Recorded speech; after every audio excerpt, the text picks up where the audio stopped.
I'm just gonna die. We're going for. I can edit the start, but I'm not editing the rest of this.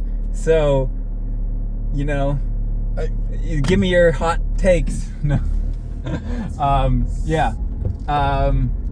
Welcome back. The hot takes is this spring. I mean, we're not even in summer yet, and boy, there have been some cookers. Yeah, seriously. Global warming, am I? Yeah, it's not getting political. There we go. All right, stay out of politics. No, stay on target. Listen, we've recorded 2 podcasts since the last time I uploaded one, and I didn't feel like editing either of them. So this one's going up. This one's going up on the YouTube channel. Let's see, the last one was Indiana Jones, and then before that... Really? We haven't uploaded since Or was Indiana the one Jones? in between? There was a second one that we recorded, and I never edited.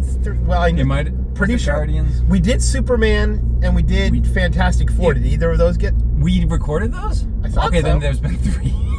What's the other one? Guardians was the last one we actually uploaded. Yeah. So I think it was Superman, Fantastic Four, and Indiana Jones that never made it up to the channel. Unless one of those did make it up and I'm forgetting. I've been actually rewatching the MCU. Our podcast of it. Watching it through with my sons. Oh, so yes, as I get to movies that we've done something about, right. I'll re-listen. Obviously, some of them, like Guardians 3 and Multiverse of Madness, I don't think I'm going to be watching with my boys. Yeah. When they get a little on the hard side of PG-13. Yeah. So we're going to see Mandalorian and Grogu, the first Star Wars movie in 10 years. Wait. In a while. Quite a few, and the first non-episode movies solo. Sure. And I think it's underperforming at the box office. Is it underperforming? I think so. And people are saying, Disney killed Star Wars and everything. We already know they did. So that's true. But I mean, I know one friend that's gone to see it. He and I usually have similar tastes, and he really enjoyed it. He's like, it's not galaxy shaking. It's not. It's an extended episode of the show. But I don't mind that. Yeah, I don't care. Yeah, exactly. I'm not expecting it to be, like the reboot of the franchise. What's the word I'm looking for? Like reinvigorating the whole franchise. I'm looking for the conclusion of the TV show. Yeah, that's my expectation. I'm not expecting the Mandalorian movie to shake the events of the galaxy. I'm expecting it to be like the Mandalorian show. So yeah, exactly. And I think that if that's your expectation, so. I really don't have a lot to say, but I have barely watched the trailers, and I haven't read any reviews or anything. So I've tried to stay mostly spoiler free. I've seen a few of the trailers. Yeah, I think I've seen the trailers that are out, but maybe I missed one. I don't know. Yeah, I'm excited about one creature that I'm pretty sure is going to be in it from the chess. Yes, from the holo chess. The Mantelian Savrip, and just deep cuts like that being put on screen so that I can geek out about them is half of why I love The Mandalorian. Yeah, totally. Look, it's like the Clone Wars, but being done in with the visual look of the original trilogy, so it feels like they mesh. That's awesome, Look, it's Dark Troopers. Right, that's all I want out of it. Definitely, this is from the side of Star Wars that's for the fans that care about that kind of thing. The Filoni stuff really is about the deeply connected stuff that the general public has a hard time, I think, really caring about or getting into, but it's for us. As long as there's a decent, pseudo-Western story, along with, some nice geek out Easter eggs, that's all I really want out of this. So plus, I mean, Sigourney Weaver, and it's always good to see Sigourney Weaver. Yes, I knew that. She actually, I saw an interview with her that they said, well, if someone's going to be like the Mandalorian's boss, if someone's going to accept, because you see for the trailer, it looks like she's giving him an assignment of some sort, or hiring him or whatever. Mm-hmm. They said, it's got to be someone with enough, sci-fi chops that you can accept them. And so Sigourney Weaver was and they offered her the job, and she basically looked at the script. She's like, I don't have any scenes in this with Grogu. I'm not going to take this role unless I get to do some scenes with Grogu. So they wrote some in. Can't blame her. No. Yeah. I mean, he's one of the two main characters. So I never stopped liking The Mandalorian, but I will say that having been rewatching that with my sons as well, we just started the second season. Mm-hmm. I do think that there's something kind of magical about that first season. Oh, totally. The vibe, the tone, it was something about it that the others have not managed to recapture. It was an unsustainable premise. Right. Which, it had this, such a clear vision for what it wanted to be for one season, and it was something that you can't just keep doing that indefinitely. And if you wanted it to just be this, magical thing, then just end it there. But if you wanted to keep going, you kind of have to become a new thing. So, which it did. Yeah. So, and that's fine. It's not bad, right. But it still lacked a little bit of a spark. So it will be interesting to see whether this is closer to the former or the latter. Probably the latter. I don't know. We'll see. Because again, not really knowing what it's going to be going into. I don't even remember seeing Sigourney Weaver in the trailer, so maybe I missed that trailer entirely. Oh, sorry. No, it's fine because I knew she's in the movie. But I'm going into this wondering how much it's going to relate to the Ahsoka stuff and Boba Fett stuff at all, which I don't think he's in it. But I kind of hope not. I kind of hope that it's just focused on him. Yeah. Yeah. That'd be nice. I thought we were going to get, or I heard something about this movie initially being sort of the grand finale to the whole Filoni-verse. Uh-huh. But considering that we're getting an Ahsoka season 2, and this, I haven't heard anything like that. I'm guessing that either I was wrong or that's a separate movie.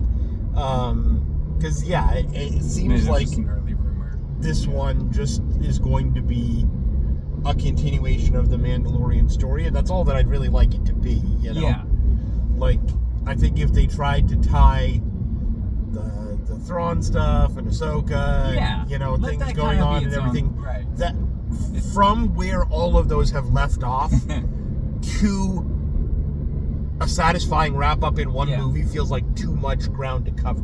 Yeah, I'd be very happy if this was just the end of Din's and Grogu's story, and they can just focus on the Ahsoka stuff on her own thing, and then.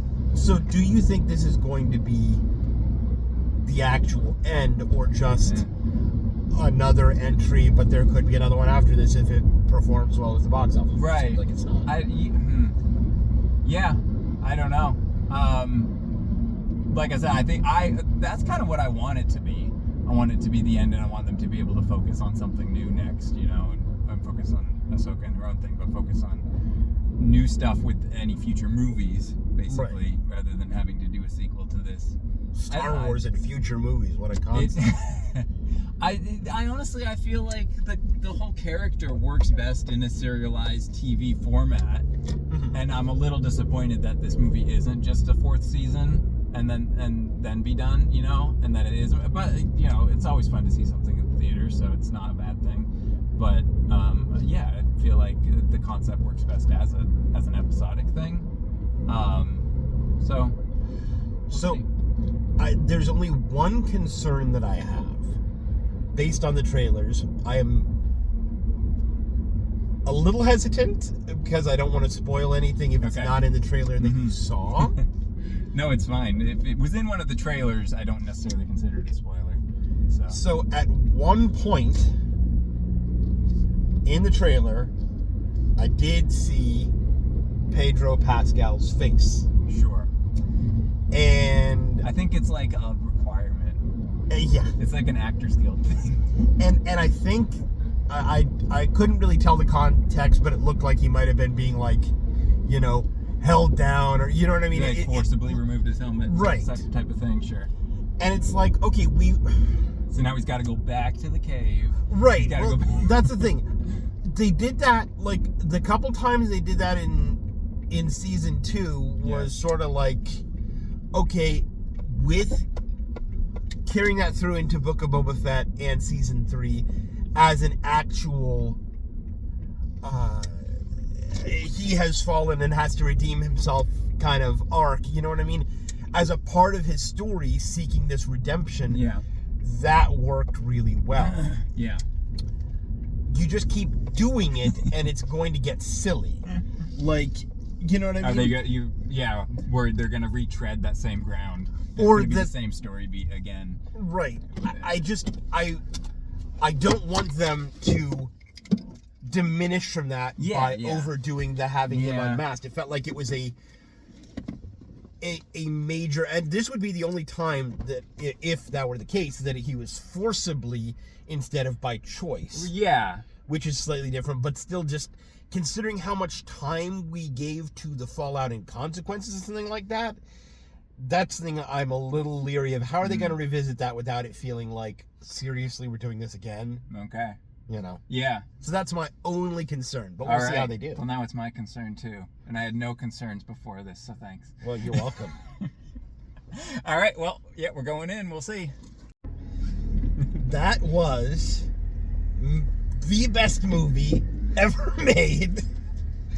So this summer, we are looking at Mandalorian and Grogu, Supergirl, Spider-Man, Brand New Day. Spider-Man Must Suffer. If I recall.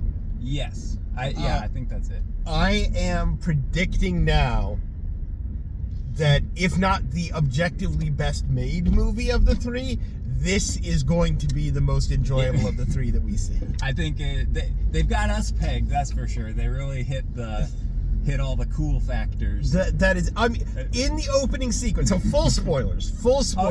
Get out now. If you don't want to know. But like when we're there in the familiar cockpit of an AT-AT. Oh, I'm sorry. I know I said no cuts. All right. Resume exactly where you were in that sentence.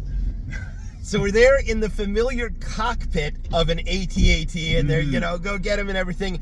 And then the camera turns around and goes through the neck into the belly. Yeah. It's like, man, that was up there with finally seeing the inside of Boba Fett's ship when it's like turning, when you get to see how like it works on the inside when it rotates and everything. That was so cool. And this, seeing like the full interior set, which like I've seen in video games, they've built it out and you get to walk around inside one. But this was like, it was so cool to see it in live action, fully realized.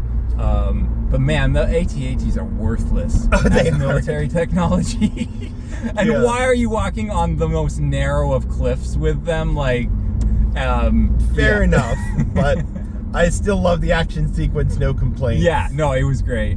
Yeah, right into it in the opening. And then going to the opening credits and just doing a Top Gun montage with X-Wings at the sun. In fact, if there is not already a cut on YouTube of that opening credit sequence with just the Top Gun theme put over it instead, I'd be surprised. Yeah, so this was the first Star Wars movie to have opening credits, like actually, people credited, not the opening crawl, to have actual like credits in the opening of the movie, which felt kind of weird, but it definitely had that.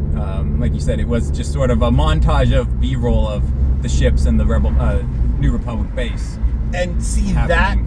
That right along with the sequence, which I talked about, before, at least while we were in the theater, of the battle droids, the Clone Wars happening, but in a sort of photo-real style that we had back in season 1. That's what I love about this so much, is that, it is just making Star Wars seem completely real. Right. Like, and that's all I am perfectly happy with. Look, all you just showed me was a bunch of like ships landing. It's not that exciting, but they look like they were really there, and this was actually being shot. And that's more exciting to me than a space battle. That's like, come on, ILM, we just want to see your effects reel. Right. Put that in the theater. It's just you're convincing me that this thing I grew up with and accepted as a fantastical setting is completely 100%. I'm immersed in it. It's actually there. This is what it would be like to be standing there, and it's totally real. And I'm totally thrilled with that. Which is ironic, because we also had some battle droids and super battle droids that definitely didn't look as real as in season 1. But, that's because they had to do a lot more. they had to do a ton, and there's tons of CGI obviously throughout. And yeah, I agree. There were a few moments where I was like, that would have looked better on my TV screen. That in IMAX it blown up it's a little bit flat, but I really did enjoy. There were so many not homages, what am I looking for? References and deep cut things throughout this entire thing to stuff like Filoni obviously knows his stuff.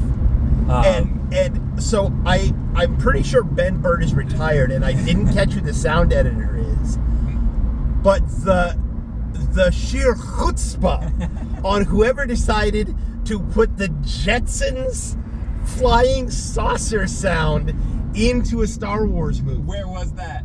That was the speeder, the little guys. Oh, the little, okay. The fact, okay, yeah. You know, these guys bring in a whole race of Babu Fricks. They were in the show, right? They were in an episode where these exact guys probably. Yeah. And then give them appropriately sized versions of all the Star Wars technology, like how dare they? I was almost expecting at some point that it was going to be like, we have to get out of here, but I don't fit in that ship, and he was going to be like riding it like a surfboard for the escape. Well, you know, yeah. I was wondering if they were going to try to cram him inside and it'd be like stuffed in there. And then the animation on their ship too, when it lands, they made it feel small by like, it feels like it's moving a little too fast and it's kind of bouncing a little bit quicker, and it feels like it's a little toy model. And I don't know if that was CG or an actual model, but either way, it was really it was that it little was detail, fun. Yeah. That takes guts to put in a pop culture reference. That I didn't catch that. Overt, it was but it just sounded worked. like cartoony. Yeah. It worked. Did they always speak English too in their previous appearances? They sort of have sort of a shortened version of English. Yeah, it's kind of a mix where there's some English words and some that are either just a babble or English spoken so fast that you couldn't make it out. Right, but it's enough that they don't need subtitles and you know what they're saying. Yes. Yeah. Yeah, those guys, I mean, say what you will about Rise of Skywalker, since we were apparently the only ones in the world that liked it, but like they definitely stumbled upon a source of comic relief and they had like a full extended sequence of them and Grogu doing their rescue thing where it's just focused on them for like 10 minutes. Amounts of this movie that were just puppets. It's like, this is like, if Jim Henson were here, he'd shed a tear. It's like everything he was doing in the Dark Crystal, it's like the world is finally ready for it. Yeah. I was before my time, but here we go. Yeah.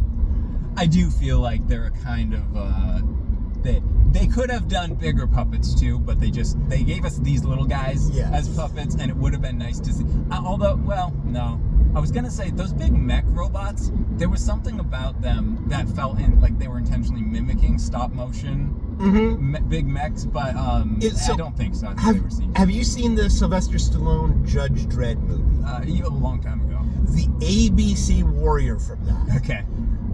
They can pull off things at that scale as practical effects, and it would have really worked for that sequence, I feel like. And I don't feel like any of the stuff they were doing was too complex or elaborate. It probably would have been time consuming. They just kind of went the easier route. And that's not meant to knock the movie, because again, I love the movie. It's like, this does nothing to detract from its score at all. But I'm just saying, they could have gone that route, and I would have respected it so much. Yeah. And they were able to do that in the 90s. They definitely could do it now. I wish they had. Yeah. I think they had to. It probably wouldn't have been worth the effort, ultimately. Yeah. But, which is sad. But I did love the designs on those. It's funny that there's such a clear distinction between prequel droids and original trilogy droids, and those are like some EU like 90s. With the one that had the dome, that was definitely from early McQuarrie concept art. Just like a few of those droids in that sort of droid mercenary army that had like a sort of a saucer head. Oh yes. I definitely Along with the stormtrooper with the gray faceplate at the beginning. Did you catch that that's just what's under the snowtrooper's cloth No. cowl? You see one putting it on in one shot. I didn't get. I was glad to see snowtroopers. They just expanded upon the snowtrooper design. Like you never see under that cloth that's hanging down in Empire, but that's just what's under that. Okay, well that's very clever. Macquarie design it's been underneath the whole time. Yeah. I really like that because I thought you pointed out in the theater, and I was like, "Oh, it's just a new variant. I hope we get a Lego of it." But yeah, it's just what's under the snowtrooper. That's awesome. Yeah. Well, it makes sense. Like snowtroopers, it's cool that you have a specialized kind of trooper for one environment, right? But they're not going to be in the snow all the time, right? Like, so the idea that you could have unstrap when you don't need. Yeah. Neck warming, right, and you want a little more flexibility. Yeah, exactly. So that was neat. Yeah. So this is a major, talk about bringing things from the EU, and I know it's already official canon because of Clone Wars, but, that we would, EU fans in the 90s, would live to see now Hutta rendered in live action. Yeah. That's crazy. Yeah. What a time to be alive. Yes. And I've always wanted to see more Hutts, and I was so glad because they land, and it's just droids, and I'm like, there are no Hutt citizens walking around, but then you go inside, and it's like, okay, yeah, they're just lazy slobs just in their cave, flopping out of the hole and pulling himself along. Yeah, just in there. They just like to stay indoors. And okay, I am going to admit a practical necessity, but it did. We got the twins already in Book of Boba Fett, right, and everything, and I do miss practical effect Jabba puppet, and I know that. When you talk about, boy, it wouldn't be worth it. Like the production hassle of making this giant animatronic they couldn't do half the things they do in the movie and requires 5 people to operate and everything. I get it. But, Hutts to me have never quite, unfortunately, their blubbery texture, there's something about it in CGI that they've never managed to capture as well. Yeah, well, because it doesn't look like rubber. It looks like flesh. But... in CG, I mean. Well, it doesn't even quite look like that. There's just this slightly plasticky texture. You know what I mean? There's a slight... The CGI has not managed to get photoreal, although there were some of the scenes with Rota in the sunlight that I thought looked absolutely amazing. Yeah, I mean, this was definitely the best the CG Hutts have ever looked with the budget that they had. But yeah, I wish we could get some practical Hutts again. As much as they demanded them to do in this movie, I get it. And it wouldn't you could have one just as one of those background Hutts, but then what's the point? Yeah, to just do it for that one shot. But I definitely loved how much we got of the Hutts. Yeah. We saw them moving around. I was like, it almost seemed like they need to use their arms to drag themselves along. Yeah, they're not like a slug that just goes on their belly. But it's like in the A New Hope Special Edition, we did see Jabba just doing that. So I was like, was Jabba the only one that learned how to? I feel like we saw both. Just slither under his own power.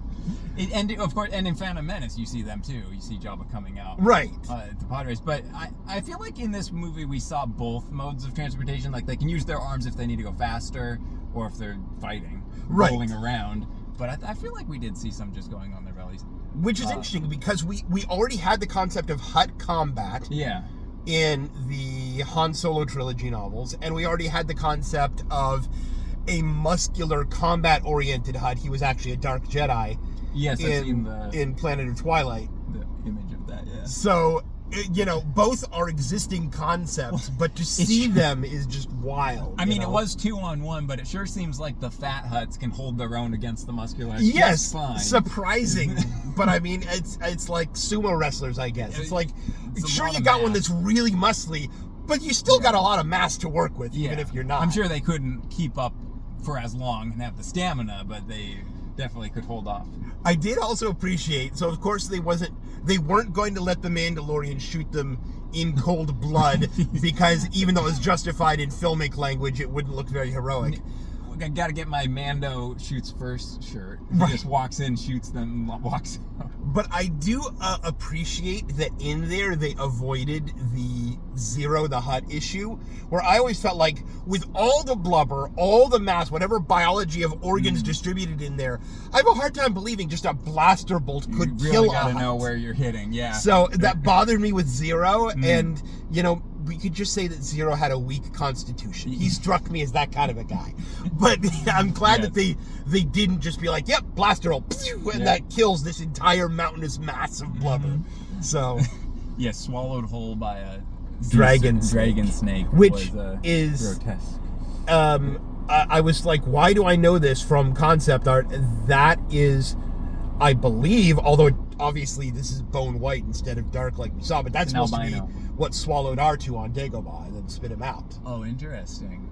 So seeing its whole body, I did not like the articulated fangs. That really, something about that was disturbing. I don't know if you saw, like he was moving each fang individually. Oh, I didn't. Like little I arms. didn't. That's cool. I did not. I was looking at the back of the throat and be like, can he even swallow something? Yeah, but I guess like it's just like a dislocate his jaw or something. tight sphincter of a throat or something. But he was definitely very disturbing in a good way. Yes. Like he's creepy and icky and was he just like cohabitating with those mer people, or? Yeah, I guess the Aminin. They call them the Amani in plural here. But they looked really familiar. They were in Jabba's palace. They were standing there as guards with little pikes. In Return of the Jedi? In Return of the Jedi. Of course, way. They were just very still and motionless because they were just a costume that could, you know, probably sway at best. So seeing them in action, I was geeking out about that. Yeah. And I know we got them in... Actually, was it in the Clone Wars or was it in the... in Rebels? It might have been in Rebels. Okay. And I know we've seen them in the comic doing the whole rolling thing, but again, seeing them in live action moving all around, that was exciting. Oh, yeah. We tied the forearm guy from Solo in. You know. Also in he was in one of the episodes of was it Boba Fett or the Mandalorian show where he was in like prison. They showed him. He was I forgot about that. in the prison break.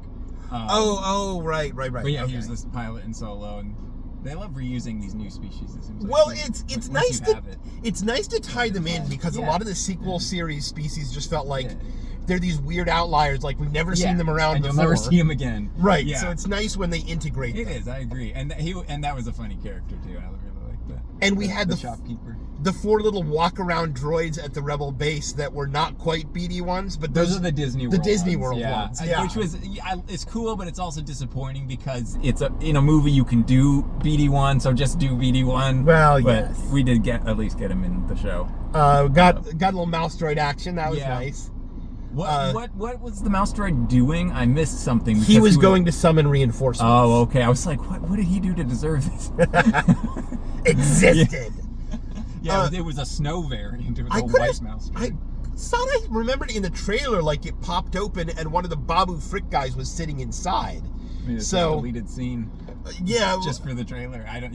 Because one thing I did notice when he popped open that middle chest cavity had enough space for that because it's like, wow, the interior of that droid isn't filled with much. Maybe he's supposed to, maybe you're supposed to be able to store stuff inside because he doesn't seem to have much content inside of his shell. He's mostly empty space. I have to go rewatch the trailer and see if there's like something that they cut. But it could also just be, Mandela effect. Right. Yeah. Yeah. But of course, we're dancing around the most exciting part. I'm waiting for you to bring it up. The Dajaric match! Oh my gosh! That was so cool. And finally, I know where chess came from. The space chess. The Savrip guy came out, and I was like, that's cool and everything. Wouldn't it be amazing if they had more of them? And then we got 2 more, and it's like, if you gotta do them, you gotta do all of them. And I leaned over, I said, it's like 3 of them, that's cool, but they're missing my favorite 2. And then all the rest came out! I loved it. I've always been fascinated. You 3D printed those for me, and most of them died within a few days, unfortunately, because they have too many spindly limbs. Oh, yeah. But, I love those guys. Yeah? So I was just so excited, especially my favorites, the Kalor Slug and the Grimtosh. Now, he's not supposed to be there. That's a change from Legends. Why? Because he was the one that was a mythological creature from Alderaan. So, the idea in this hollow chest is that it's like, you got So you got a like, bear and a badger and everything, but also a unicorn. Right, gotcha. Like, one of them was supposed to not be real, but obviously here he was. So they've changed that. But I do love it, and I was like... Disney ruined Star Wars is weird. Look, I got to see my Grimtosh in full action. Which one's the Grimtosh? I'll take that. He's the blue, really spindly one with kind of an elephant nose. Goopy in this, where he was very slimy, and I was like, thought he was the first dispatch because the Mando just throws a sword into his head. None of them died. They are all impossible to kill. Even the guy who was thrown into the laser fence is back fine. Yeah, well, I was like, oh man, like they took out my favorite person, and then he's still going. He's just got a sword sticking out of his head. It's like, yes.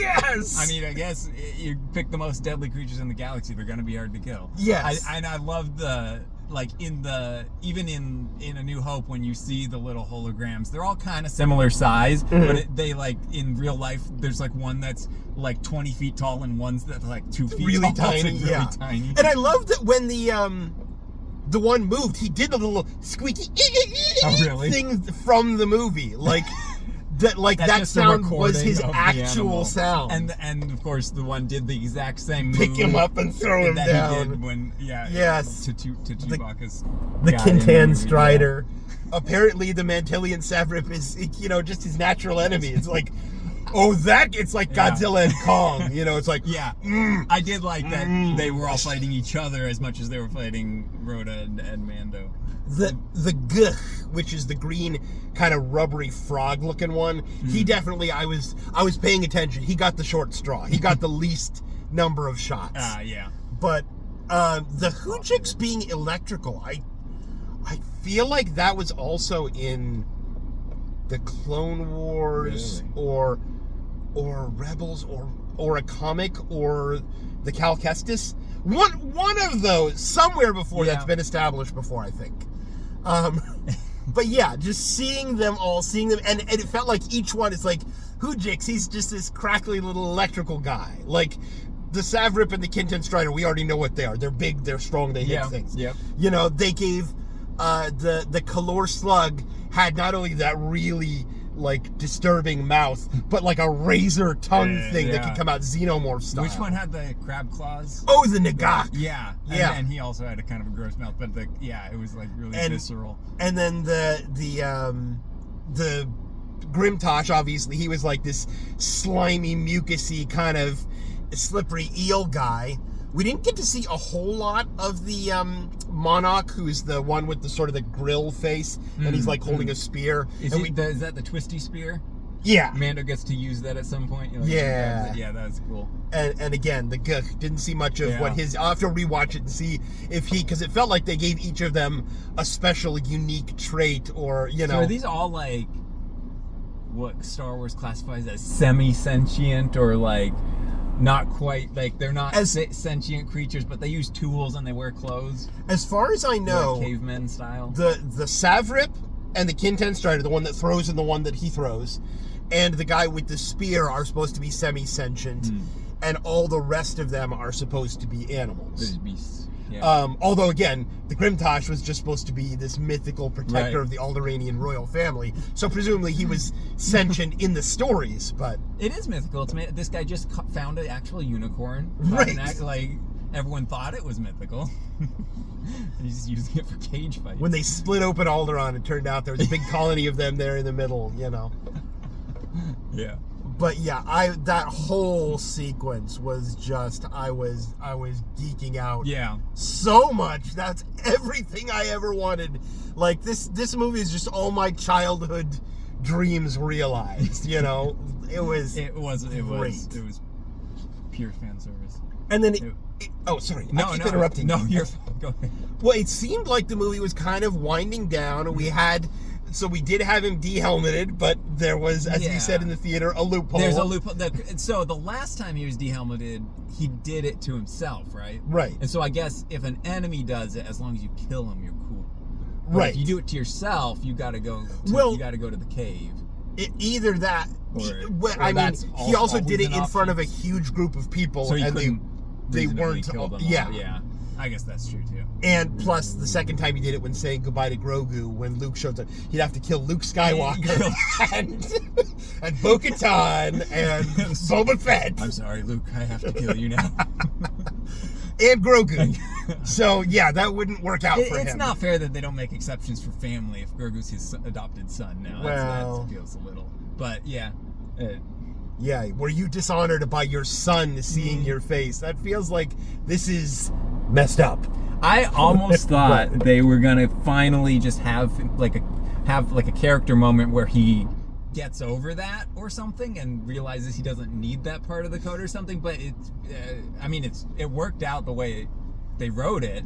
But I do appreciate, because I feel like, unfortunately, you know, he has this strict honor code, and what is really, I mean, he's basically part of a cult, albeit a, you know, one with some nobility to it. Yeah. But we do tend to see that in media, like Worf just kind of gets over some of his honor code and is like, yeah, sex before marriage, I used to think that was wrong, but now I'm over it. And, you know, as people that live by a certain set of beliefs ourselves, it's nice to see when Hollywood doesn't say, a code you live by is just a thing you get over. You know, it's nice to see him stick with it, even if it's inconvenient for him. Yeah, so I like that portrayal. Yeah, it does help him feel consistent, and yeah. So I just appreciate, because saying I've decided I'm over it is taking the easy way out. And I appreciate a character that doesn't do that. The way, it would have felt like the easy route. You're right. I just almost thought that when I was not, like, before anything happened in that scene when his helmet came off, I was like, okay, this one his helmet comes off, which we kind of knew was going to happen. I thought maybe they were going to do something where he just doesn't deal with it at this point, because it's already happened before and he's dealt with it already. Right. But just murder him. So that works. It works, and it's not like they weren't asking for it. Yeah, totally. You know, and when they all fell into the pit, when they get eaten by the sea serpent, what's his name? I was like, the whole time they're showing like the floor, like it's gonna break, and it's gonna break. I'm like, someone's gonna fall down there. I did not expect all of them. Yeah, and the bounty hunter too, and his dog. Rada, that's and Rada. But it was very like convenient. All the bad guys that they were fighting fell down at the same time. Yes. And then the bounty hunter escapes anyways. Well, because Dave Filoni doesn't want to kill any of his creations. No. That guy didn't even get any lines or anything. Yeah, he did. He said, go be, to get his dog to come back in the guy's shack. Okay. I noticed, because that's Klingon for no, and I was like, that's not Huttese, that's Klingon. Whoa. What? Gotta look that up. Did they actually use Klingon in Star Wars? But just laughing at myself for knowing what Klingon for no is. For some reason, that's like the one word that's... I can't tell you any other word in Klingon. Kapla. Kapla, but you know. Any other non-screen used frequently word. Yeah. Yeah. So I liked that guy. I thought just random helpful Bayou man. Random helpful. Yes. You know, like he belongs at the beginning of Pirates of the Caribbean. His name was Croc or something. Gatori, we noticed in the end credits. That's a Star Wars name. You're just like, well, I mean, it's back before the EU started giving Ponda Baba, a name, and he was just Walrus Man, and before whoever, and he was just Snaggletooth. And, sorry, the guy. This is random. The guy with the horns that was the henchman, and one of his horns gets broken. Yeah. Was he the same species as a Jedi in the prequels? Yeah, Saci-Tin. Like okay. Yeah. Who was just in Phantom Menace, I think, maybe? I think so. Maybe he was on the No, wait, wasn't he one of the ones? I thought he was one of the ones that went out like a punk when Palpatine revealed himself. Punk. I think that was one of... One of Mace Windu's I thought squad. that was one of the guys with 3 eyes. Well, I mean, there were a few. Right. Okay. But, no, I know who you're talking about, who got blasted when he was flying a spaceship. Is that who you're talking about? No. I'm talking about one of Mace Windu's actual group that goes to confront Palpatine. Okay, you know what? Yeah, that went out like a punk in Revenge of the Sith. Doesn't narrow it down much. No, it doesn't. But that sounds right. I think I can picture that now. Because the whole time I was like, is he one of those devil guys? Right, a Deveronian. That's what I was like. Deveronian? He's not one of those because their horns go up. Right, but maybe it's who a is weird he? variant of that. Yeah, no, that just hit me that that's who he was. Yeah. And I'm pretty sure I spotted him. He was in the corner of the frame, flapping wildly. This corner, upper left. But I know that Fuzzball from Captain EO was one of the creatures in the cages there, and I bet there were other Easter eggs too. Yeah, had to be in that with all the caged creatures. Yeah, that was a fun sequence. But yeah, the Bayou guy, I just enjoyed that little character aside. I almost, it's like you don't expect a creature with that much of a good heart to have been allowed to live on Nal Hutta. Like, you would have thought the Hutts would have cleared out anyone that wasn't wretched scum long ago. Yeah, and it's not exactly the most hospitable environment anyways, even without the Hutts there. I did like the scene with when Mando's fallen from the poison, he's like knocked out and all the bugs start crawling out all over him, and because it just makes it feel like such a hostile environment, which a lot of time you don't get that sense. That like that's a lot of the video games will do that, where they show a lot of insect enemies and stuff that you have to fight, but I really like that. Yeah, that's where I was going before. That it's like he's captured, he's de-helmeted, and you think, okay, they're just going to go back in and take him out, and it seems like we're moving to the end. Yeah. And instead there's this whole like hit little the brakes for a minute and interlude with Grogu being the one to take care of him, and I wasn't expecting that. And apparently building mud houses is just kind of in his DNA. That's something the species does. To be fair, like, I can totally buy. They're clearly the creators here clearly have some idea that Yoda's species is a swamp-dwelling species, and therefore he was at home on Dagobah. Maybe that's why he picked Dagobah. He's just right at home. But I guess Grogu maybe saw, when he was on his home planet, saw that style of architecture. Right. And that's why Yoda built his house that way, because he built a mud house that looks exactly like Yoda's house on Dagobah. I still kind of, like, I no longer want the series to end with him getting Grogu back to his people. I want them just to stay together. Yeah. But it's like, I still go back to the first season of Mandalorian and be like, the ending of this I want to see is them landing on the Yoda planet. And like, maybe you don't even see any of the other, you just see the ship landing and like all of the crowd of green heads looking at him from behind. So you know that this is, but you don't see anything about, There's a way to maintain their mystery. Yeah, there's sort of a way to do that. You erode the mystery a little bit every time you show something. Yeah. But there's a way to do it where it's worth it. The same way that it's worth it to have Grogu as a character, even though that does start to erode some of the mystery if Yoda's not the only. Right. Yoda and Yaddle aren't the only ones. Yaddle's the real mystery eroder. She wasn't even having a point. She got a whole Clone Wars episode where she did she? Went out like a punk. Oh, it's funny. She also had a Junior Jedi Knights, one of those little young reader books where she went out, not quite like a punk. I mean, she kind of got shot up out of a tube with an explosive and blew up in midair, which is kind of silly. She died twice in canon?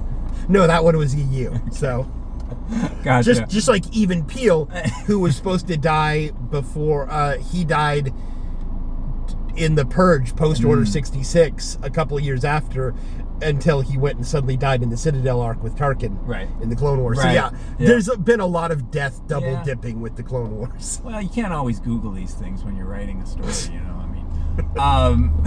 More like George Lucas doesn't care. He wants to use this guy. This, we were talking before the movie about, do we want this to sort of be the finale? But it definitely didn't feel like a finale in any sense. It felt like, all right, let's do season 4. It felt like this is the setup for a continuing adventure. And the ending especially was bizarrely anticlimactic. Like, everything kind of worked out. They got the bad guys. They go back to the base, and then they go off into the space. I just mean that, like, there's a scene, he pushes the button, they go into hyperspace, and then he just kind of looks at it, and they iris out. Like, there wasn't a grand shot, the music didn't crescendo. It almost felt like they just kind of ran out of time and had to splice in the end credits. Like, it was, not that I was expecting a big, huge, epic ending tableau with swelling orchestral score, but it was surprising how muted it's just like, we're done. Oh, okay. I thought there would be slightly more of a moment. I definitely got that feeling too when it irised out. It felt kind of abrupt. And, oh shoot, I forgot what I was going to say. Sorry. No, it's fine. But yeah, it felt like it was just kind of another day. Like, yeah, it works if this is the last one that you see they've kind of found a place with the New Republic. There's no cliffhangers. There's no, like, things they need to tie up. It just... And in some ways, well, that part, I was thinking during a lot of it, it's like, this doesn't really serve to tie up their story in any way. The way that they, took care of each other on Nal Hutta went a long way toward mending that. That it's like, if this is how it ends and it's just off into the sunset, the adventures continue, I won't mind that. Yeah. Like, this is a satisfying, and in some ways it resists the way to be a big Star Wars-y epic conclusion. I mean, am I wrong to think that this could have been a season? Oh, absolutely. Like, the way the story was structured. Some of the stuff they did, I don't know if they would have had the budget. Oh, yeah. Well, they would have had to scale things back a little bit, but it feels like you pad this out with an extra hour here, like different scenes where there was definitely room to pad this out. There were times when it kind of just cut to the next thing, and it was like, okay, how'd they get from A to B? It's not important to the story.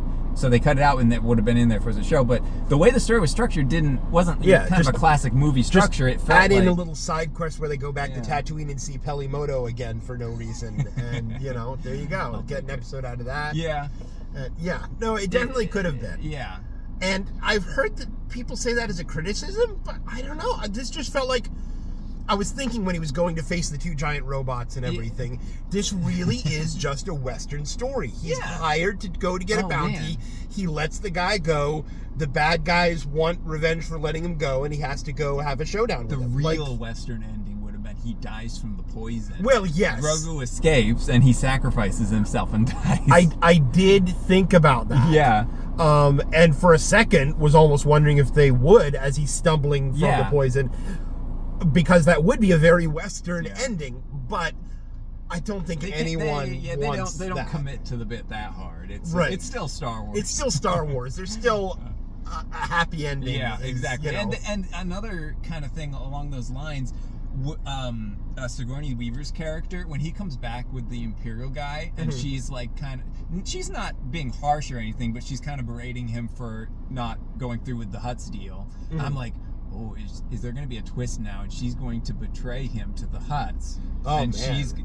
You can't do that to Sigourney Weaver, right? And there's going to be like a total turn for her character, and it sort of would have gone a completely different way, but it would have been kind of interesting. But that would have been, I think, that's more of the spaghetti Western, gritty, and less Star Wars, where there's bad guys and good guys. So, obviously, I'm not Sigourney Weaver. Oh, I'm sorry to break it to you this way. I know you were. That's what most of our friendship was based on, was that illusion. Yeah, to be honest, I think I always knew. But so having her career under your belt, maybe it just changes your set of priorities. But I'm like, forget scenes with Grogu. I'd read the script and be like, I get to be an X-wing pilot. Yeah, sign me up. You're peaking the audio. When she showed up, I was like, okay, she asked for that. Yes. She read the script and she was like, okay, but I want to fly the X-Wing too. Yes.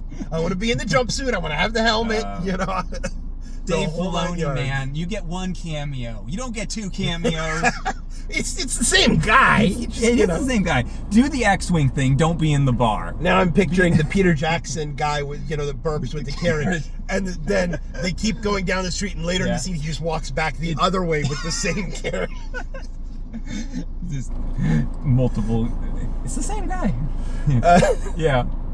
But yeah, it was definitely, and the end credits. So they decided to go Star Wars traditional instead of using the paintings, which is a little disappointing. Yeah. And the musical selections.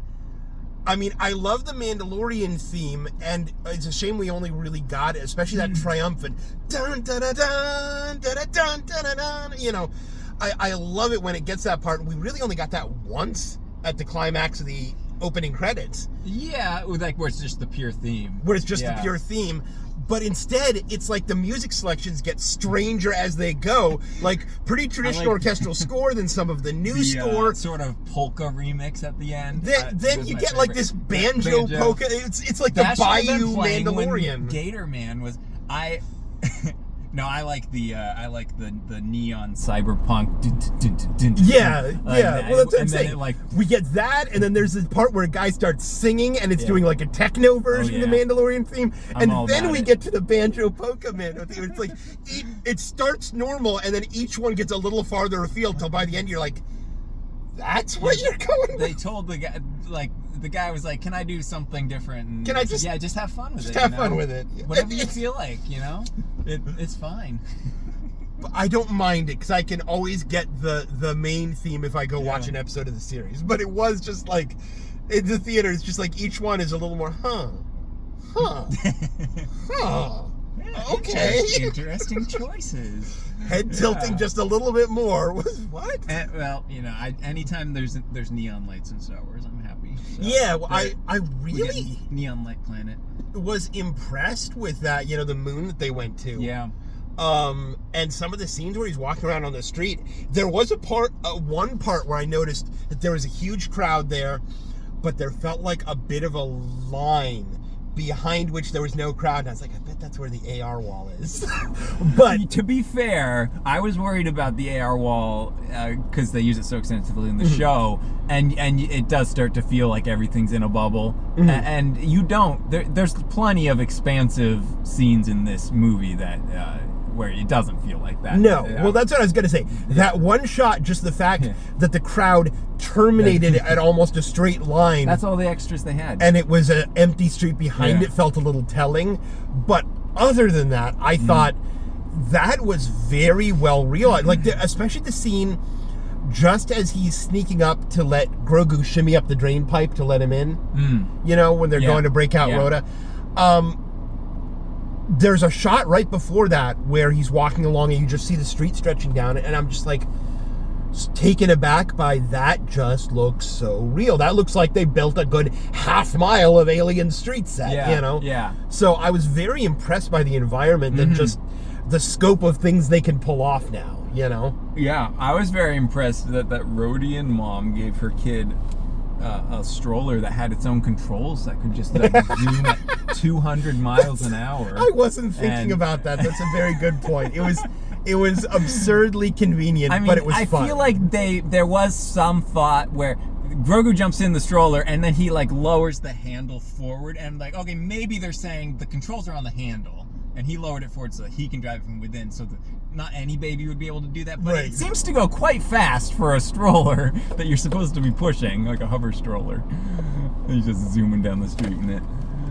Yeah. Now I want someone to make a comic that's how, if there's like a mugger or something, just you hit the emergency escape switch, and you just see the scene of the stroller zooming along, and the Rhodian mom is hanging at horizontal on the back, just hanging on for dear life. I did like that the AT-AT had an escape pod apparently inside. Yeah, that looks like an AT-ST head, kind of just zooms with out. wings. But it also slightly reminded me of the Moldy Crow, Kyle Katarn's ship. If you were to take that and squish it to about half, it's the Babu Frick version, the length, and so that it was a much stockier version. But the way the wings deployed remind me of that. It was a very Star Wars design. Yeah, definitely. And that whole scene, I love where Grogu's just tap tap tap tap tap tap tap on the back of his helmet, these are gonna explode. That whole sequence was great.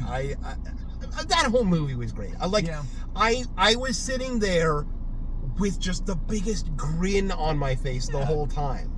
Yeah, it's a fun adventure movie. It's a pure adventure movie, and that's all. They finally did it.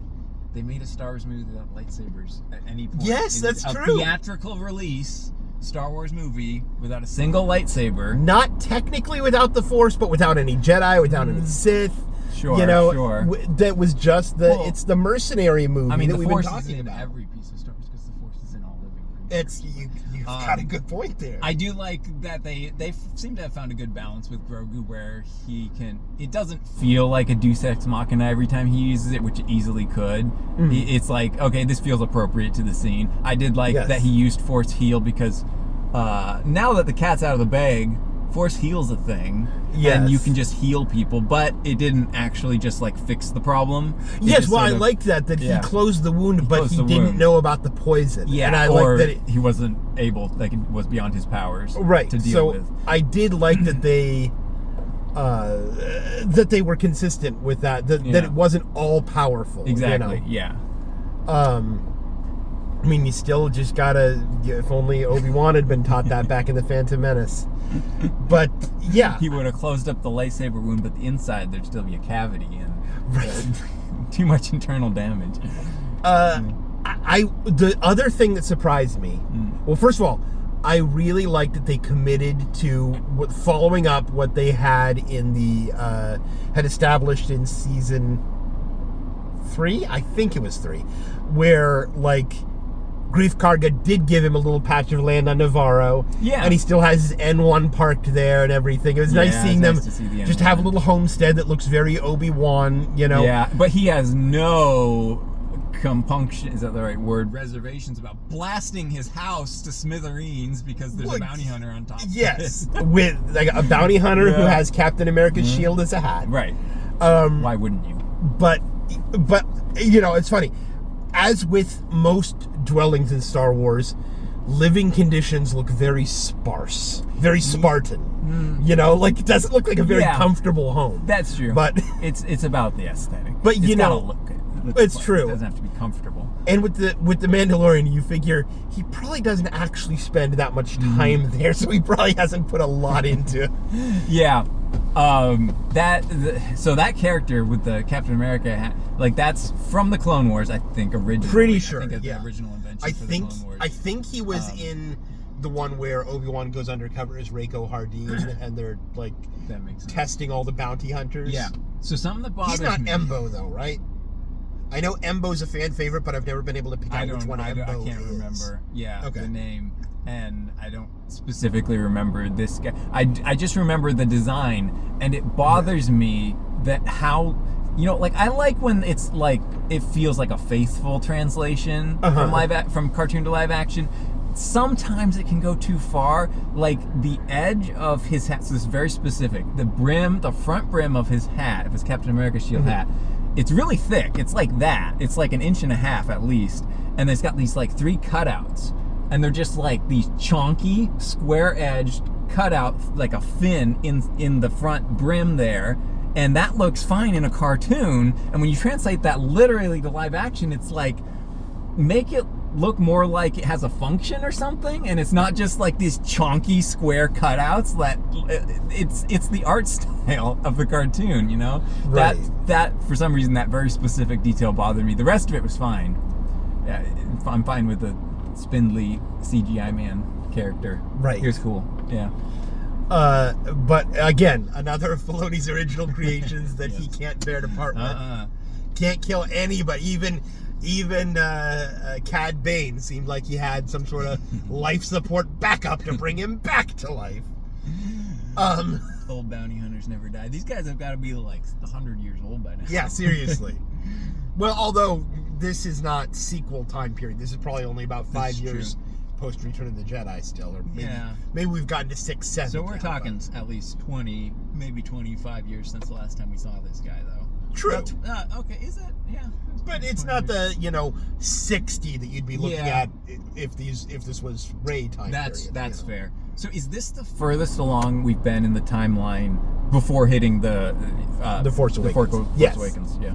Yeah, although I assume that Ahsoka season 2 will continue to push us. And these Imperial remnants are still they're still giving it their best shot. Well, I mean, that's these what warlords. That's what you got in Legends too. Like they're an ongoing thing for a good 15, 20 years, just because hey, look, there's a bunch of them, and also we're trying to rebuild a government and rebuild a galaxy. We can't devote 100% resources to hunting them down. They've somehow got some really loyal stormtroopers. Yes. They're totally willing to throw themselves at the enemy with no hesitation. You gotta imagine indoctrination is, plays a part in there. Somewhere. Yeah. But I did like that they were referencing during the Iraq War. When you youngins, after the World Trade Centers fell, back in my day, during that, they actually had all of the top,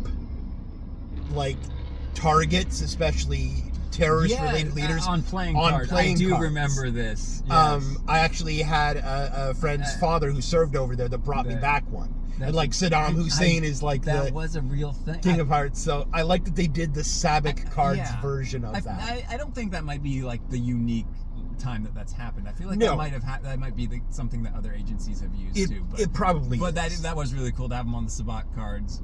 But it's at least a reference to a real world thing. It does, and the translation to it being on Sabak cards, that's cool.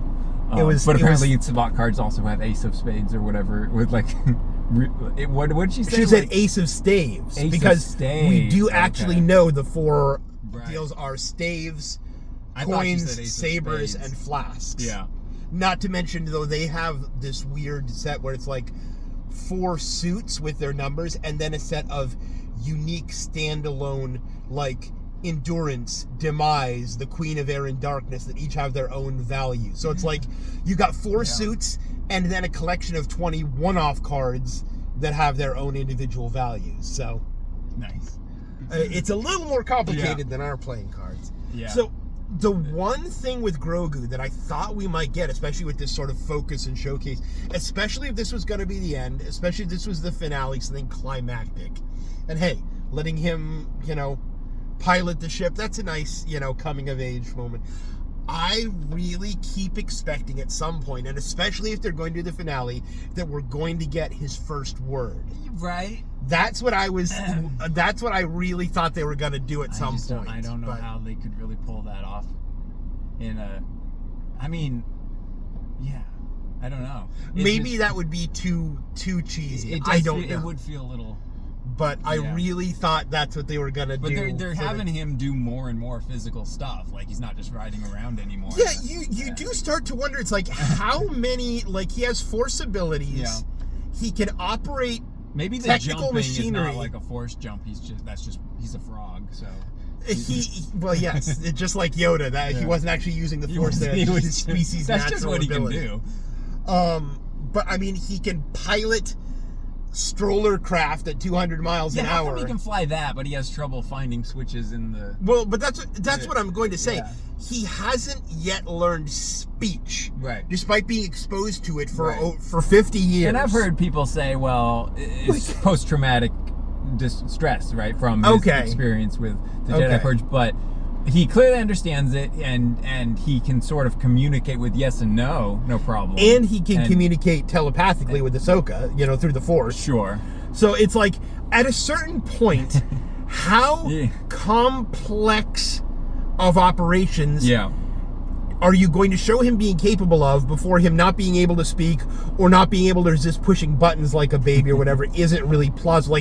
How high functioning can he be and still have the baby moments be plausible? They want him to be a functional part of the story where he can have agency and do stuff, but they also want that merchandising money. He's cute as a baby. Once he starts talking, they're not as cute anymore. Well, and I don't deny that, and I think they still managed to strike the right balance here. That I was never going. Wait a minute. But I feel like the more they have him do, the harder it is not to notice that. Yeah.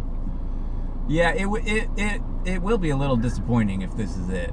If this is the last main installment for these characters that we see, because I wouldn't be surprised if they can show up in other in Ahsoka or other properties, but if they don't get, I do wonder how long they're going to keep pushing it, because we've got Ahsoka season 2. I don't think we have anything announced after that in the Filoni stable of things. We've got the Starfighter movie. Isn't he kind of in charge of a lot of stuff? But he's now the new boss. He's the new Kathleen Kennedy. So the Starfighter thing will be Filoni. Well, yes, but that's why I said his stable, his specific set of pet projects and characters. Yeah. I mean, I'd like to have the Thrawn story around for a good long time. I wouldn't mind. Although, you also got to be careful. The whole run him into the ground. Like, how many times can he be defeated before he loses his menace, kind of thing. So, maybe you do want to just send him out while the getting's good. Yes. But I mean, he won in season 3 of Rebels.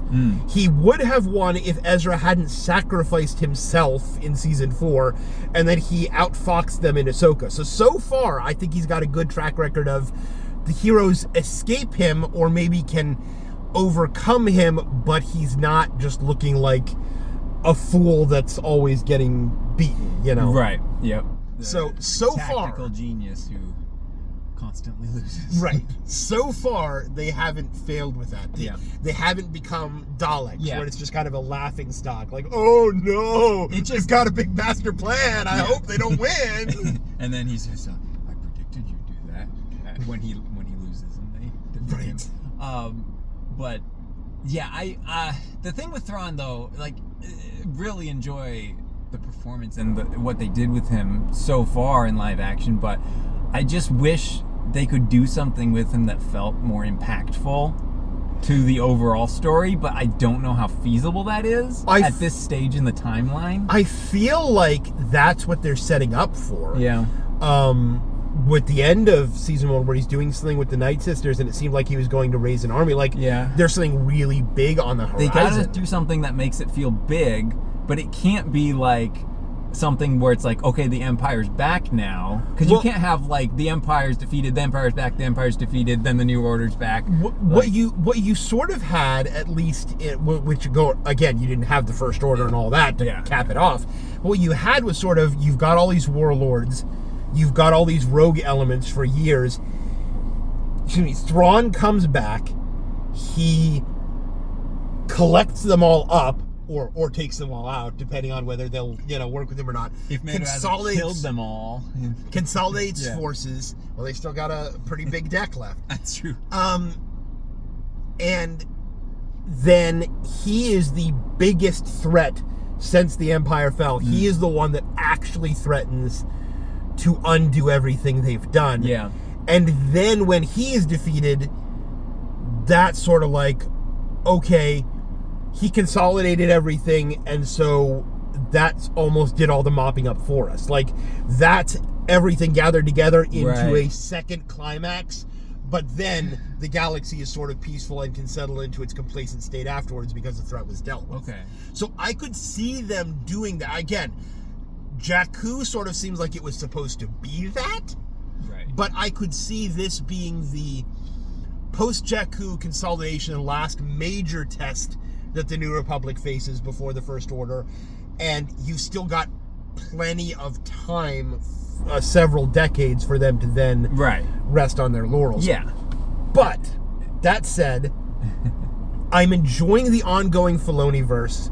When we had that scene where she's like, we're just trying to make sure another war doesn't start and everything, I can't help but feel that even a project like this is tainted by the nihilism of the sequel trilogy, and being like, yeah, but eventually it's all going to be for nothing. And I almost just wish, as much as I'm enjoying the stories in this era, that they would just say, we're splitting off the continuity and doing something different, and so the sequel trilogy doesn't happen. And because it would be so nice if all this was building to an unknown, possibly bright future, whatever they want to throw in as a twist along the way can be. You know what I mean? Having that future written does feel like it casts such a long shadow. It's true. I mean, yeah. I don't want to disrespect the sequel trilogies like some do and say just eliminate them from canon. I mean, The Last Jedi I do, but that's my personal nemesis. I'm sure there are plenty of people out there that say Rise of Skywalker I do, but that's the thing. There's no one that wants to defend all 3 movies, and I feel like that says something about the state of it just feels like I don't know. Now that Filoni is in charge, I thought that they were doing this big wrap-up of all the Filoni storylines movie. I thought I heard they were talking about that. But I'd almost just rather it become a new ongoing universe and say, again, we're splitting it off in some way, and the future is no longer written. Because I feel like that's got so much more potential than driving towards this fall-off period that we know is coming. Is there still in development a post Rise of Skywalker Jedi movie? I think the Rey standalone movie has been shelved again. Well, yeah, so I think, but it's hard to keep track. Yeah. It would not be... Starfighter is the only project, that and Ahsoka Season 2 are the only projects that I know are still happening. Everything... And we're only sure because Ryan Gosling is expensive, and we've seen promo photography. Right. And so they're already filming it. We know they're not dropping that. Yeah, they can't, it's too late now. So the sequel trilogy was such... my view, just my opinion, such a wasted opportunity, such a miss overall. I'm just, every time I think about rewatching it, I'm just like, I don't really feel like it. But it would not be difficult to just sort of work around it, because what you see in those movies, they really don't tell you what's going on with the galaxy. It feels so like tucked away in a corner. Like these guys being led by Leia, and again, the biggest downside of this is that they wasted this legacy character that should have so much potential. But this segment of the New Republic being led by her seems to kind of be doing their own thing separate from the New Republic. And then yes, you do have the New Republic headquarters being blasted by a bunch of lasers, which feels weird. But you can kind of just do your own thing and say the rest of the galaxy kept on operating while this was going on. The main problem is, as usual, The Last Jedi, which says in the opening crawl that the First Order has basically taken over the galaxy. Well, but and then no one comes when Leia calls for help, and then you only have civilians available in Rise of Skywalker. But you do realize that is stupid, right? And it's totally stupid. I'm just saying it's what they established, and that's the part that's hard to work around. How can... There is nothing that we see on screen that indicates that they are capable of taking control of an entire galaxy. No. The Empire didn't have control of the entire galaxy while they were in charge. Here's the thing, though. They literally had Rose's planet conquered somehow. Okay. They have a core of millions of stolen children stormtroopers somehow, even though the New Republic didn't know they were a threat. Yeah. But Snoke's ship, just the one that gets hyperspace through, not counting all the other dreadnoughts and Starkiller base and everything, just Snoke's ship has a higher crew complement than the Death Star. So what the First Order apparently has is personnel out the wazoo. Somehow they just have billions and billions of members. Yeah. And we don't know how, but the one thing that you need to occupy the galaxy that is apparently disarmed by the time of The Force Awakens, that's part of the lore that they've just all disarmed, so their fleet that was there in the Hosnian system was the only fleet they had, is body count, troop numbers to go and occupy planets. And apparently, somehow, that's the one thing they had in unlimited supply. Look, it took us an hour, but we're back to talking about Last Jedi. Yep. Again. It just doesn't make sense! So here's two things. First of all, opening crawls aren't canon. No, I'm just kidding. Say that it's mostly... say that the his ship is it's mostly automated, it's a lot of droids to operate, and he just wants it to be really big because it looks cool. Right. The crew complement given his crew of droids. Yeah, I mean, millions of kids conscripted, that's one clone army. I mean, the clone army was only 1 million, right? Yes, but you didn't have to kidnap all of the clones individually from different planets. I feel like people would notice when that many go missing. I mean, the Jedi do it all the time. No, I'm just kidding. They don't. It's voluntary. It's voluntary. Lies. Ugh. Lies. Ugh. Everything that the prequels established about the Jedi made them like so much less noble. It's a bad look. It's a bad look. But it is voluntary. Yes. Still. The brainwashed galaxy. When you're a slave boy and it's your only option, like, what are you going to do? But it is voluntary. And I was hearing someone claim that there's at least some story in the canon now where Padme sends Sabe to go look for Shmi Skywalker to go free her, and she's already like remarried, and so everything worked out. Just can't find her or something. Oh, really? And I thought she like sent her, and she's already married to Lars. Or what's his name? Lars Senior. Klieg Lars. So everything was kind of just a happy ending already. Which would be funny because she just apparently didn't tell Anakin that. Oops. Oh no, I know where your mom is. Actually, he has to go ask Watto, which is like if Sabe couldn't find him, why did she go ask Watto? That's a good point. Yeah. And B, this person was also claiming that it happens within a few days of the Phantom Menace. Maybe you're right that. And it's like that wouldn't make any sense at all because. All right. So what you're saying is we need another comic. So what happened is she escaped Watto like immediately after, and then she meets Klieg at some future point. And she's kind of on the run in between. We could have a whole adventure. We could have a whole Disney Plus show about Shmi Skywalker. Why not? She's the most important mother in the galaxy. She is. But again, you know that thing I was talking about where you've got sort of this established ending that casts a shadow over everything? Well, it seemed like she had some happy years before that, potentially. There's something there. Everyone dies eventually. By sand people. That's by sand people specifically.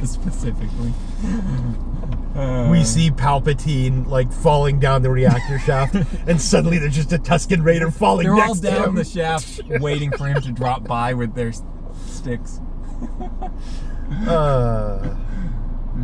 Sand people come for us all. Well, I gotta say, I really love that movie. Like Did you like it? We came up with some nitpicks, but it doesn't stop it from being A+ in my book. Like I think of the standalone movies, I was never a huge Rogue One fan, but I really loved Solo. This one has ascended to the top. I love when a movie, it's clear that they have a clear vision for what they want the movie to be, and it delivers on that. That's my biggest problem with Solo, which I love. I do love generally speaking. But it's so obvious that there was a director switch and reshoots, and it changed, and they made it too like mediocre and safe, and kind of and changed directions. Rogue One is definitely sort of more edgy and like we're gonna tell a dark Star Wars story, which if you can get into that, it's really solid. And I feel like they did deliver on what they wanted to do with that movie. And this one, 100%, I feel like delivered on what they wanted to do. J.J. Abrams can suck an egg because he doesn't know what he's doing. We like Rise of Skywalker. Listen, that's because they said, come back and figure out your ending, and we'll pay you $1 billion. So he didn't want to do that. Have you heard though? Yeah. This recent leak. No. Of his treatments for episodes 8 and 9 that he was like, here's where I think the story would go. That supposedly he handed off to Rian Johnson. I don't believe you. I don't believe he had any idea where it was going to go. He wrote those after the fact. Could be. I mean, it hasn't been verified that it really was from him. Can we get a biopic about the making of the sequel trilogy? Might take a little while. Made by a third party, not associated with Disney, because that'd be interesting. Yeah, that Disney wouldn't sue out of oblivion. You don't go Wait, against sue Disney. you out of oblivion. I think that would actually out of oblivion? You. Yeah, I think that would actually create you from the ether. I'd love to be sued out of oblivion. And you know what? Like, listen, I don't like Last Jedi very much, but Rian Johnson did what he wanted to do with that movie. It's true. You can't argue it's that. True. And he made that movie very well. He made it very well, and he took a script I very much disliked, and he executed it very solidly. And he had an idea. And he executed a lot of characters very solidly. Oh yeah, yeah. executed forever. Executed Admiral Akbar. I mean, no one's ever Skywalker. really gone. So, but yeah, bring back Akbar, please. This movie was just joyful, and I feel like of all of the Star Wars movies produced by Disney, to me, the most so. And I feel like this one... Oh, I talked about the disconnect. Like, the new aliens they made for The Force Awakens, not only they feel very generic, but a lot of them didn't even feel like they fit the same aesthetic or style. And you've seen that, like, collage picture of, like, here's all the aliens from the prequel trilogy, here's the original trilogy, here's the sequel, and they're all just the same sort of floppy face Muppet character. Get some tentacles on there. There's so little variation. Yeah. It didn't feel like the Star Wars universe that much. The aesthetics were... The First Order was too shiny and glossy and new. Yeah. Which we get a little bit of in the second Death Star in Return of the Jedi, but generally you don't have that look. And the aliens just felt like they didn't have the right aesthetic and everything. You know, Solo felt like it fit more into the Star Wars universe, but it was still doing its own spin on it. Yeah, the production design was definitely on point for Solo. Like, everything looked correct. It looked correct, but they were going for more of a...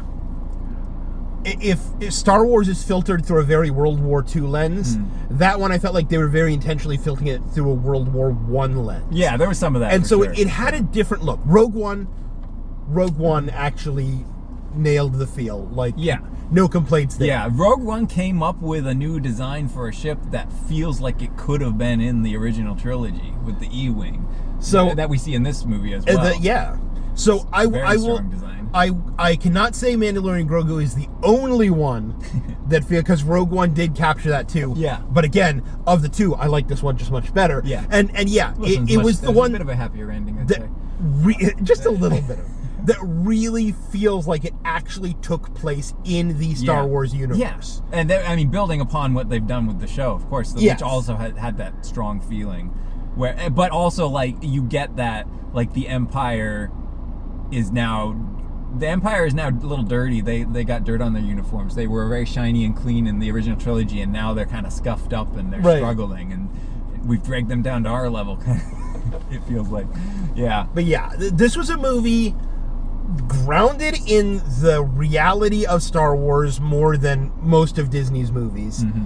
This was a movie full of fan service, for nerds like me that grew up loving all the little background details, but that didn't feel like some of the unnecessary fan service in The Force Awakens, like that just distracted from them. Like, there's no reason for Finn to stumble up against the holotable and turn on to Jarek except to be able to show, Here it felt like, all these monsters are Dejarik monsters, and that's awesome, but the story's still going forward. It's not like... It's not just stuck in there as a little Easter egg. Right. It's not a detour. Plays a part in this. It's not a detour. It's like, what fan servicey thing can we stick into this role in the story that advances the plot? Yeah.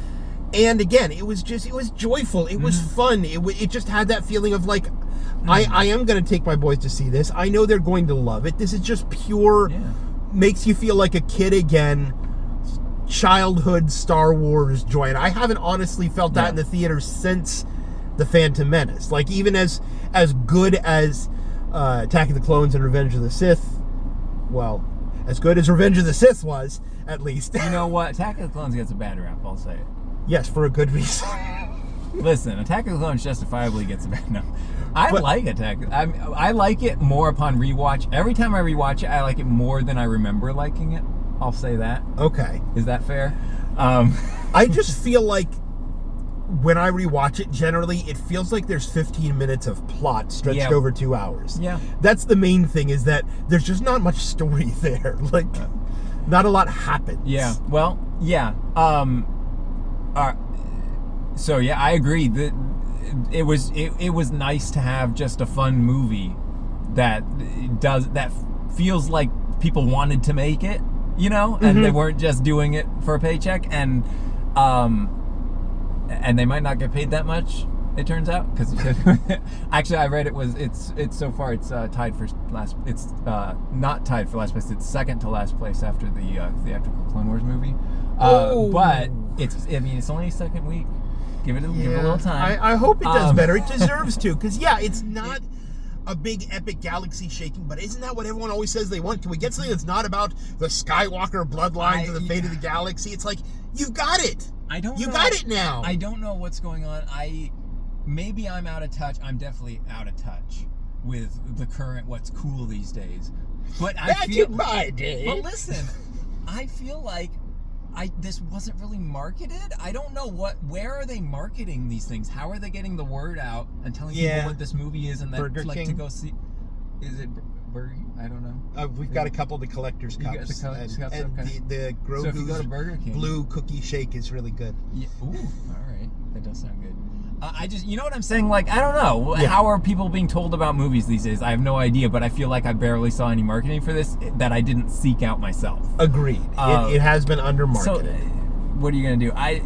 Maybe they didn't believe in it enough to put money behind that. I don't know. I don't know how it works. But, so it was just fun. But, listen, it's also a superhero movie.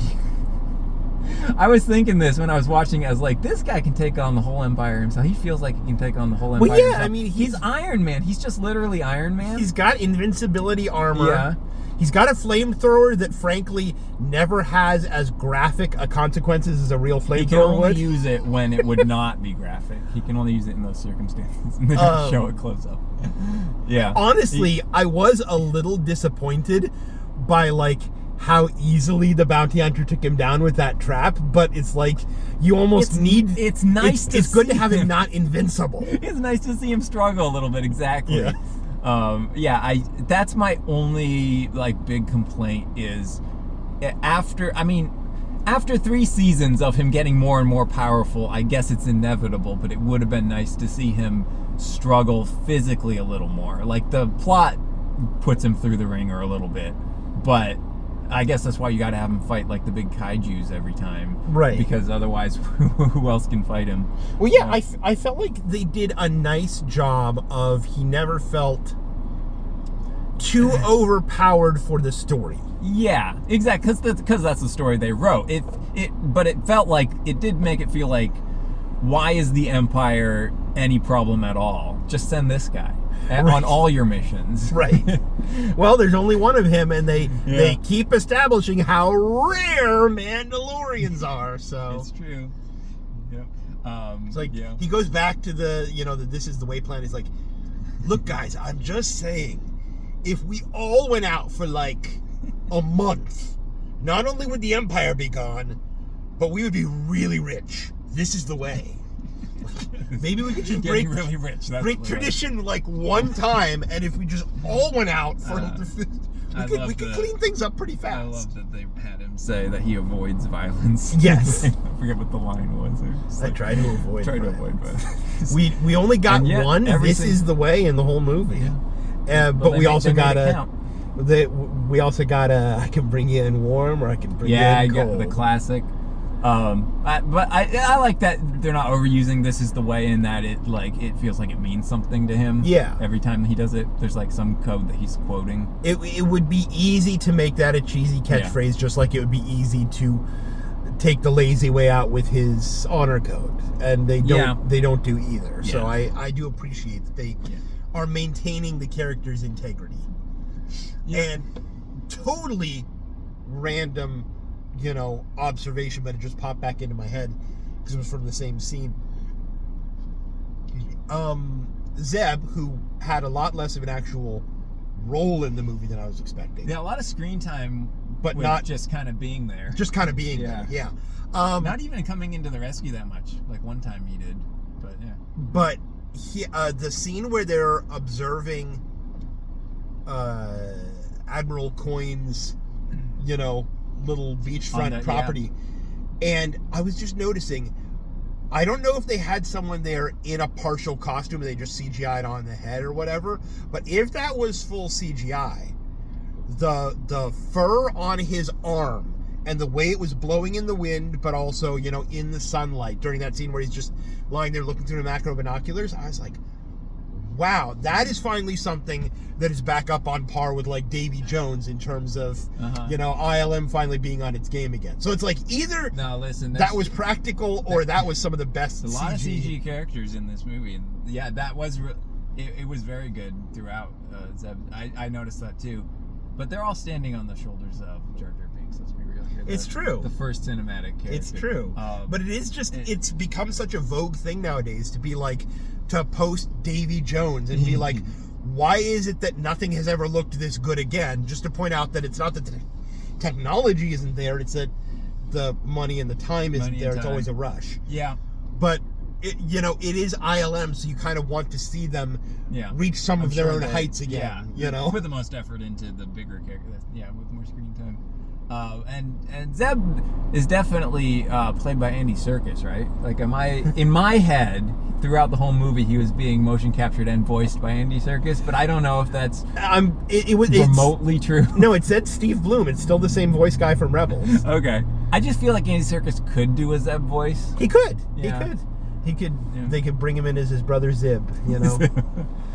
Yeah. I like how he still has the Electro staff. Yeah, seeing that come out only very briefly, that was definitely a yes moment.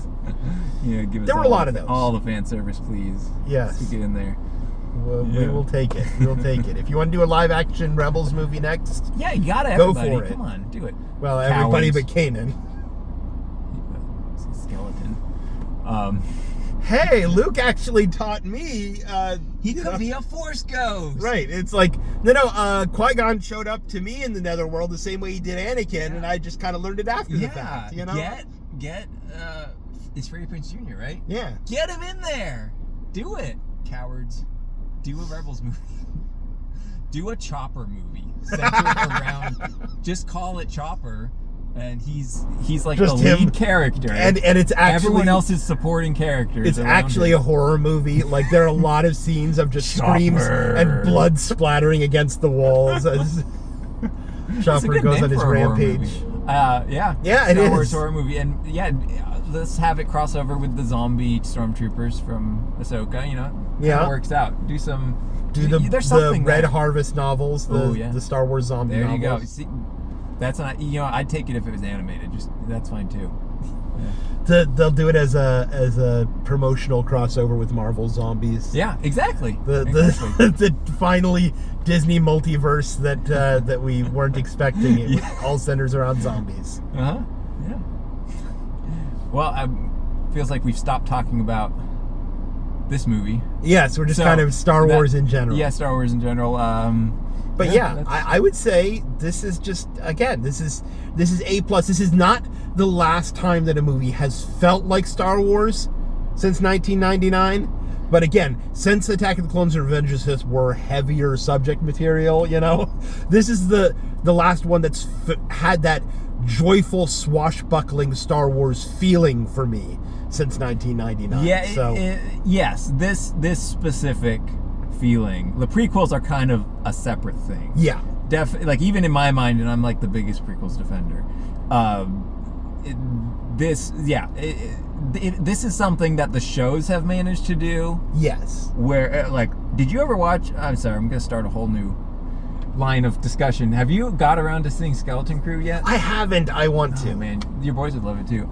That one's a fun adventure. That one just feels like a fun pirate adventure almost.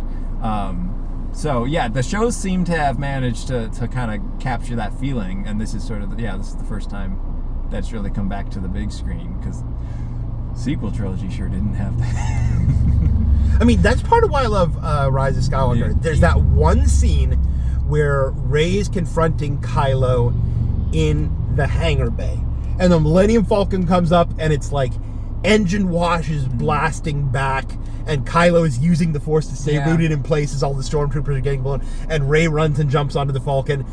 And that, and like Lando showing up with the fleet at the end, actually capture that feeling for me. Yeah. And that's like probably 70% of why I love the movie, is because it had moments that managed to get that. There's moments in all three of them, but moments don't make the whole thing. No. And not even Rise of Skywalker much as I am its, one of its very few defenders. You're the pinnacle. That's for sure. Nonetheless, yeah, it didn't manage to do what this movie did. So, yeah. Yep. So, 2 thumbs up. 2 thumbs up. 4 thumbs up. 4 thumbs up from that one food vendor. Yeah. I liked him. I liked the way he was talking to himself. He was a fun character. Yep. All right. Well, I'm gonna stop it now. All right. We don't have to think of an ending.